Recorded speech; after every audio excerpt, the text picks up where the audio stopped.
Fallout 4. Let me start out by saying the game is great.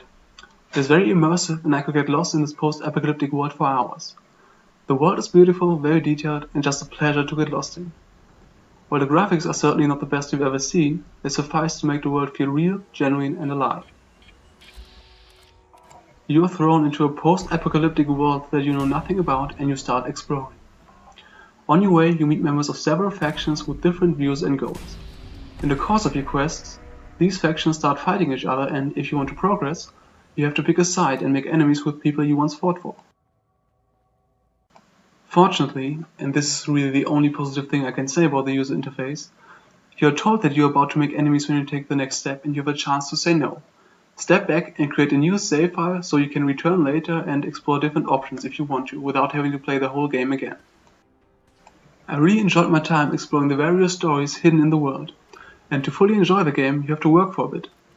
Oftentimes there are computer terminals that contain diary entries or logs of people who inhabited the ruins you are just exploring. By reading these diary entries you learn about the lives and struggles of the people who tried to hide and survive here, or of those you just killed. You look at the environment and find corpses lying around, telling you the story of their last moments through the way they and the objects around them are placed. I found that I got the most enjoyment out of the game when I really took my time to look around and learn about the history of the place I was exploring.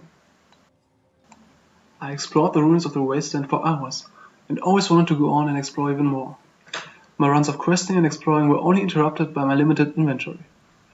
After each ruin or quest I had to go back to my base and empty my inventory, saving the good stuff to my stash and selling the guns to vendors for caps. While this kind of makes sense from a realism point of view, you have to get your valuables to a safe place before hunting for more treasure and you can't carry around an infinite amount of stuff all the time. It annoyed me more than it added to the experience. On my first missions I was constantly checking my inventory, looking through all the items I had, checking what components the junk I picked up could be broken down to find out what was worth keeping and what I should throw away. Sometimes resulting in hard decisions. I had to throw away things that I know I would need in the future in favor of things that are needed right now to upgrade my weapon. Words can hardly express how much the inventory UI in this game sucks. I hate it. It's super annoying, tedious, slow, and backwards. I'll illustrate what exactly bugs me about it with a few more examples to give you an idea. In this game I was a hoarder, and the game kind of makes you become one because the only way to improve your weapons is by hoarding. I felt like I needed to keep everything to be able to improve my weapons. In Fallout 4, you need parts to upgrade your weapons. You find these parts in items around the world. For instance, you can find a gear in a ventilator. But you cannot just get the gear, you have to carry the heavy ventilator around you and put it in the storage box at your hometown. The storage boxes around the world are not connected, by the way, so you can't just deposit your stuff at any storage box you come across as you travel the wastelands of the Commonwealth. While that by itself will not be much of a problem, this is an end-of-the-world game after all, so having a home base where you store all your resources kind of makes sense from realism and immersion points of view. This only becomes a problem in connection with the terrible inventory user interface. What forces you to spend a lot of time in the inventory menu is that the component system does not always make sense. There are, for example, several technical devices that every rational person would assume contain gears and screws, but they don't. This forces you to spend even more time in the inventory menu and look through what the junk you have collected contains. Also, if you kill traders that have super expensive armor and weapons, they suddenly don't have it anymore when you come to loot them. But it gets better as you progress. As you always find the same kind of items, you start remembering what items contain the materials you need and what is just utter trash. It will become better, but that just makes the beginning of the game feel so much more slow and tedious than it would have to be, which is a shame. You can also get companions in this game. NPCs who travel with you, fight for you, and talk to keep you entertained. You can only have one of them with you at a time, and they also have special skills. While some of them can hack even the most difficult terminals, others can unlock the most difficult locks, although they still fail on occasion. I generally enjoyed having a hacker with me, as I didn't put any skill points into hacking, so I couldn't hack the harder terminals myself. However, the companion controls made this very frustrating on a few occasions. It doesn't seem like Bethesda probably planned and tested that. If you want to make a companion, for example, hack a terminal, you have to point at the terminal from the front, from the back doesn't work, and you need to be at some distance, otherwise it will just count as an attempt to hack it yourself and not give the order to the companion. This becomes a problem when you find a hackable terminal that is facing a wall with just enough space to walk between the terminal and the wall. You can't get far enough away to give the order. This is incredibly frustrating. You have an exploit you brought with you just for cases like this, and then you can't give the order because the terminal seems to have been placed without companions in mind.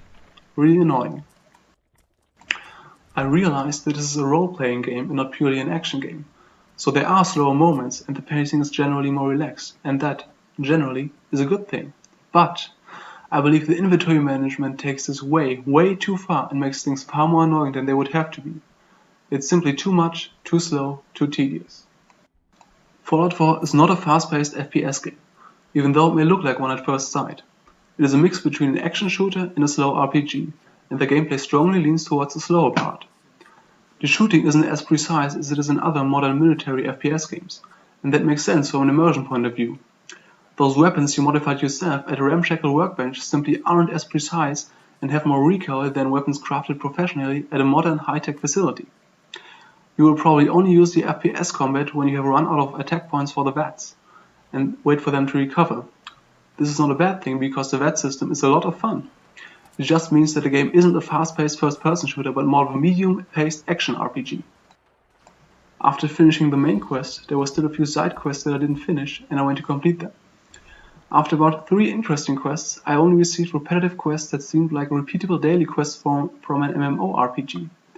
I was tasked to help settlers clear out a certain area or building so they could live safely or rescue a hostage from a certain place. What made them feel repetitive was that I had already explored all of these locations before. I was sent to the spots that I had already cleared out while I was exploring the wastelands, again, but this time with a quest for them.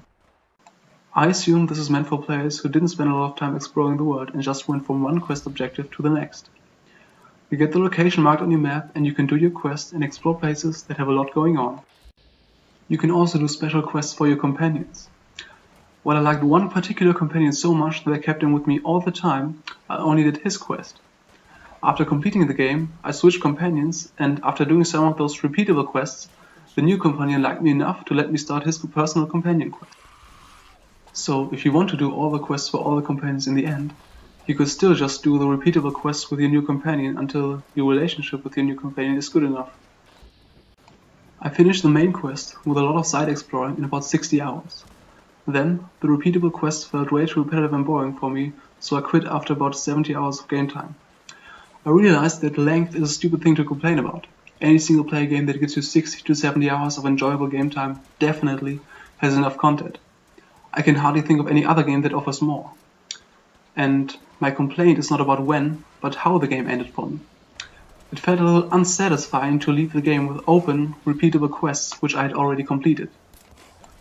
The settlement minigame is an interesting idea and concept, but I didn't really like the way it turned out. In the end, it only consists of you spending more time with a terrible user interface. Also, you don't really get anything out of it. Which might actually be a good thing though, because this way you don't feel forced to play it. Let's talk about bugs. I didn't encounter a lot of them while playing the game. Sometimes objects acted strangely, but that was really rare. And I was a bit surprised to run into a couple of dead flying bears. Also, for one single quest, the quest tracking on the Pip-Boy didn't work. And it generally doesn't work properly if you put too many quests on active. But I did encounter one potentially game-breaking bug. When I wanted to leave my old companion behind and go exploring with my dog again, the entire user interface bugged out. I couldn't use my Pip-Boy or interact with anything at all. I couldn't even use my weapons anymore. Fortunately, there was an autosave because I fast traveled to that location. But if you're not careful with your saves, and you don't know what to do, and you overwrite your saves with this bug activated, you would have to start all over again. So, all in all, less buggy than other Bethesda games, but still, be careful with your save files and save often, with multiple files. After all the ranting about the bad user interface, I feel like I have to say it again. The game itself is great. I had a lot of fun and almost forgot about the time playing this game. The interface just gives this game a much slower start than I think it should have and might turn some people away from the game, which would be a real shame. You will probably like this game if you like slowly exploring areas and taking your time to soak up the atmosphere. You might not like this game if you want a fast-paced first-person shooter. I give this game an 8.5 out of 10. Beyond the Horizon, alternative games. Obviously, Fallout 3 and Fallout New Vegas. If you're not sure if you will like Fallout 4, try Fallout 3 or New Vegas. Fallout 4 is a good sequel, but it doesn't have anything that will make you like it if you didn't enjoy its predecessors. If you haven't played either of those games, there's really not much of a point in getting Fallout 4. You should play these first, see if you like them, and if you don't, do not buy Fallout 4. And should you like them, by the time you finish those games, Fallout 4 will be available at a much lower price. For the fast gamers, Metro Redux. Those are actually two games, the re-release of Metro 2033 and Metro Last Light. These games are fast-paced first-person shooters. If you want to play a first-person shooter in a post-apocalyptic world without all the inventory and menu hassle of Fallout 4 and other things that slow gameplay down, this may be the game for you. It's a lot shorter than Fallout 4, but it's really good. That's it. Thanks for watching and see you again next time.